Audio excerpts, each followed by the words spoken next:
काय काही आम्ही आलोय देवगावला. तर देवगावमध्ये 3 दिवस झालं सतत पाऊस आहे. सतत इतका पाऊस जबरदस्त की बस रे बस सांगता सोय नाही. इतका पाऊस लागलाय बघा. किती पाऊस उगाच एवढं कारण काय आहे बघा. आता ढग आलंय पण काय कामाचं आहे का आता ही लोकांची सोयाबीन काढायची लोकांचे. आता ही विनाकारण हे सगळं नाचून खायचं नाही पावसाची. एक तर पावसाच्या आधीच पावसाळा सुरू झाला आणि आता संपल्या पावसाळा तरी पण चालूच आहे. पावसाची किती कमाल आहे ना. पावसाचे मोसम कसा बदलत चालला आहे. तसे काय काय माणसं बी इतके बदलणारे आहेत ना. माणसं पण असंच बदलणारे आहेत. काय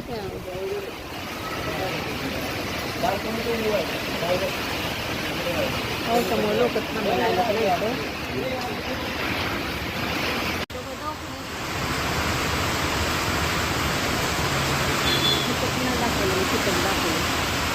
प्राथमिक केंद्र देवगाव. माझ्या मुलीला असली कुर्ती पाहिजे होती. म्हणून असली स्कूटी पाहिजे होती छोटी एकदम छान. पण तिने घेतलंय मरणाचे मोठे ढोका. अशी आहे कुर्ती एवढी मोठी चालवतच येत आहे ना. असं आहे ना. वगैरे असले मोठं घेतलंय आणि नंतर ते चालवता येत नाही. दोघं ते तसलं काय उपयोग आहे तेवढं मोठं घेऊन. काय सांगा ती किती नाजूक छान आहे बघा. असं घेतल्या तर शिकली पण असं चांगलं चालवायला आतापर्यंत. उगं तेवढं तसलं सॉंग घेऊन ठेवलं झालं घरातच पडून.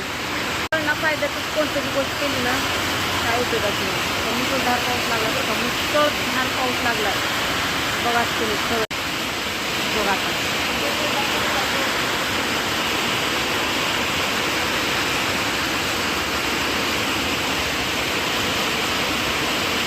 दिसला ना मुसळधार पाऊस चालू झाला. आता कसं जायचं छत्री नाही काय नाही. घरून तर सोय कोणती केली नाही. वाटलं नाही मला 2 दिवस झाला. आता तिसऱ्या दिवशी बी पाऊस असेल म्हणून करायचं आता.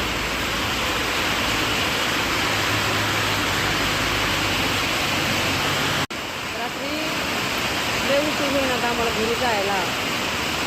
डेंजर परिस्थिती झाली आता आमची. आता भिजायला लागला. मोबाईल भिजला कापड भिजायला लागलं. बॅग भिजायला लागली. पर्स भिजायला लागली आणि थंडी पण वाजायला लागली. कपड्यातलं मी स्टॉल रोज आणते तर आज स्टॉलला विसरून आले. करायचं होता एवढं आता थंडी ती चालू आहे. पाणी लागले चौकडूनच होतं पण चौकडूनच पाणी यावं लागलं. तुमच्याकडे आहे का पाऊस? कोणत्या कोणत्या गावाला पाऊस आहे? कुठे कुठे आहे पाऊस?